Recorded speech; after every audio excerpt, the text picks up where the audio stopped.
Alright, here we go. Hopefully my phone doesn't die right away. Come as you are. 6 unlocked. At some point, I kind of had to separate the friends I knew after I was in Babes in Toyland from the ones I knew before. Old friends, like Tom Morello of Rage Against the Machine, Adam Jones of Tool, both from Libertyville High School, were constants. But there was no one quite like my old friend Courtney Love, now of Hole, with whom I shared some rather distinctive memories. But I didn't know her husband, Kurt Cobain of Nirvana, well. My band had toured with Nirvana before I joined, and Kat and Lori knew him really well. In fact, Kat was best frenemies with Courtney. Kat and Courtney used to be in a band together way back in the early 80s, along with Jennifer Finch, later of L7. They all went on to make their mark as the new wave of women in rock. But I knew Courtney from Minneapolis, before she started Hole. She sat with me while I came down from taking a fuck ton of ecstasy once. We were friends, and the only way you can be friends with Courtney, you listened. The next morning, I'd driven her to the airport, not realizing she had taken $10,000 from the door at the Butthole Surfers show the night before, leaving Lori, who had promoted the show with her, holding the bag. Now she was married to Kurt, and they even had a daughter together. I put him once, very briefly, in a dressing room at Irving Plaza in New York. He was hunched over and dressed shabbily, like he was trying to hide the fact that he was now a millionaire rock star. My boyfriend's band was opening for them. He mistakenly thought they were sharing a dressing room with the Jesus Lizard, my boyfriend's band, at Irving Plaza. He was sitting on the floor with a Sharpie writing out the set list, just like we all did. I highly doubt he knew who I was as. Far as my band, I'm not a recognizable person like my bandmates. He knew Kat and Lori so well, but I wasn't going to tell him. Hi, I'm Maureen from Babes in Toyland. Your wife stole 10 grand from my drummer in the Butthole Surfers back in the 80s. He knew I wasn't a fan that had gotten backstage or something. He knew I must be David Sim's girlfriend, and so he got comfortable. But he was already famous by then, and you couldn't help but look at him differently. I'd seen so many pictures of him everywhere. He was kind of weird to have not known him, but look at him differently. I'd seen so many pictures of him everywhere. He was kind of weird to have not known him before like I did Dave Grohl. You could tell he hated the differentiation and the attention compared to his bandmates and his musical peers. He loved indie bands like the Jesus Lizard and Killdozer. In fact, Killdozer is why he chose Butch Vig to produce Nevermind, for Christ's sakes. And Albini, of course, had done all of the Jesus Lizard records, and the Pixies' Surfer Rosa, one Kurt's favorites. I knew Dave Grohl from when he used to come to our shows at the 930 Club in DC. I had his mom's phone number in Virginia in my address book in case we ever needed a place to crash. Though he was rarely there, he said his mom would be cool with that. At the time, he traveled from band to band, not really calling any place home. I'd talked to Chris, Nirvana's bassist, here and there, but not Kurt. In April 1994, Babes were headlining a benefit show for Rock for Choice in Miami, Florida, with our friends from Seattle. Also, it turned out Michael Stipe from REM was in town and coming to soundcheck and to see the show. I felt a little queasy and hoped to God he didn't remember me. I first met Michael in Athens, Georgia at the 40 Watt Club. He was super nice and came backstage and brought us a big box of fresh Krispy Kreme donuts. I always felt bad when I would see him after that because of the donut sculpture incident that night. After the Athens show, I was taking mushrooms with my friend Dave Marr, someone who made me laugh almost constantly. I thanked Michael for the donuts and we chatted, and then he left after a bit. I was coming onto the mushrooms, and Dave and I were having a hard time holding it together. We were the only ones in the dressing room. We didn't think he'd be back. So what seemed logical to both of us to do next was to make an elaborate donut sculpture of Michael Stipe's head. And we did. But then Michael came back in. He just looked at the donuts, and the look you get when you realize you have a kick me sign tapped to your back took over his face. He left. Now that sucked, and we knew it, and we surely were not making fun of him. However, the fact that he thought we were seemed ungodly hilarious to us, and we could not stop laughing loudly for a long time. So I hadn't seen Michael since then and was kind of wary of him thinking I was a total cunt. So now here in Miami, I let Lori do her thing and talk to him. Everyone loved Lori, and they went way back to before anyone was famous. It was almost time for soundcheck, and we were setting up. There were 3 bands that night, so soundcheck had to move quickly.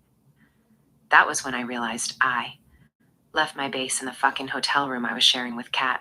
It was a really boneheaded move that I'd never done before nor since. I'm guessing I was still hungover from the night before. The van had a prime parking spot we didn't want to lose, So I took a taxi back to the hotel to get my base, and when I got in our room, the phone was ringing off the fucking hook with the urgency of a bat phone. This was in the days before cell phones. When someone knew how to reach you at the hotel, it was important. I was late as fuck, and everyone was waiting for me. I was sure it was Kat or Lori calling to tell me to hurry the fuck up, or we'd miss our chance to sound check at all. If we didn't get a sound check, we'd sound like shit. The ringing stopped. I picked up my bass and started to leave, and it started again.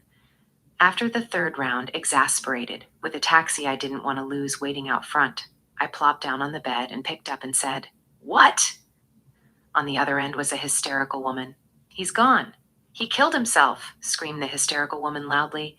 "Wait, who is this?" I didn't know who he was, and I didn't know who she was. "It's Courtney. Where's Kat?" "She's at the club." "Who is this?" she asked. She must have gotten the hotel room number from our manager. "It's Maureen. He fucking killed himself. Kurt fucking shot himself. Maureen, he fucking shot himself. Tell Kat to call me right now. Please have her call me."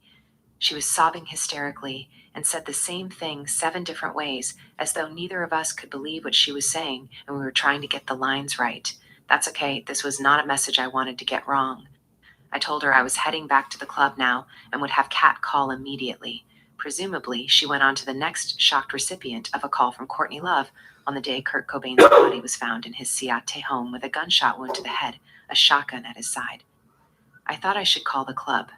I didn't even have the itinerary with me, let alone my purse. The taxi was waiting.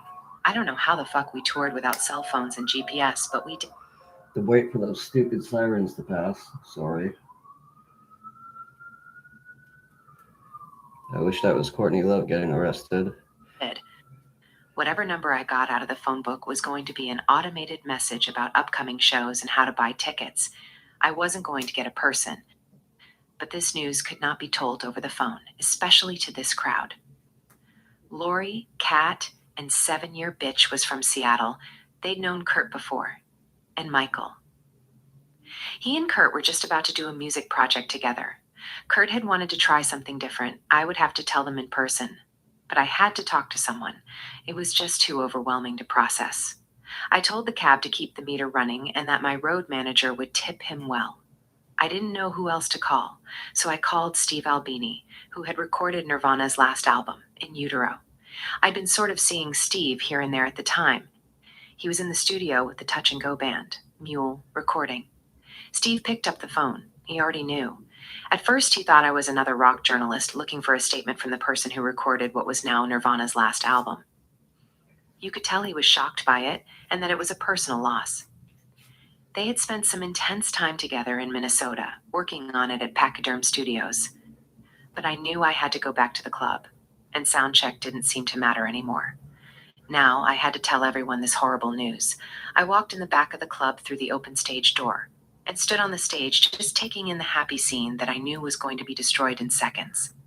Old friends ribbing each other, telling stories, complimenting each other's work or shoes or hair. Everyone was laughing and in a great mood. First, I took Lori aside, and I told her. She fell apart and started screaming, "No, no, no, no." Everyone else came to see what was going on, and I told one, who told the other, and I stepped back as the room fell apart, the most tragic game of operator ever. After that, everything changed. I didn't want to go to the funeral. It was starting to feel really unsavory, like a VIP guest list. People were vying for spots and invites. Frankly, it was disgusting. The next day I flew home to Chicago and everyone else was headed to Seattle, especially Kat, who was destroyed, and whom Courtney would lean on very heavily in the coming days and weeks. Kat even joined Courtney at the fucking morgue when she went to identify Kurt's body. That's when Courtney gave Kat Kurt's watch. He is wearing it in the crime scene photos. It was a crime that he was gone, but it was by his own hand, the same hand that wore that watch and played that guitar and caressed his sweet baby, Frances Bean. I think part of Kurt felt like he fucked up indie rock for everyone, for the bands, for the fans, for the genre, the music.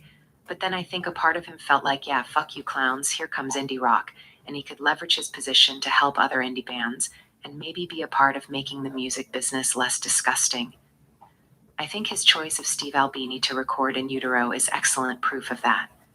I remember hearing the story about Courtney convincing him to buy a Lexus. They had gotten their first record company advance for Nevermind. He bought it and was relentlessly teased by his before friends. Kurt brought it back, and as far as I know, they just used their old car. That, in my opinion, kind of sums it up for me as far as killing himself. There were other stories that Kurt had caught Courtney cheating, and now Kurt was with another girl holed up somewhere for a while, and that's when Courtney had an intervention and he went to treatment days before his death.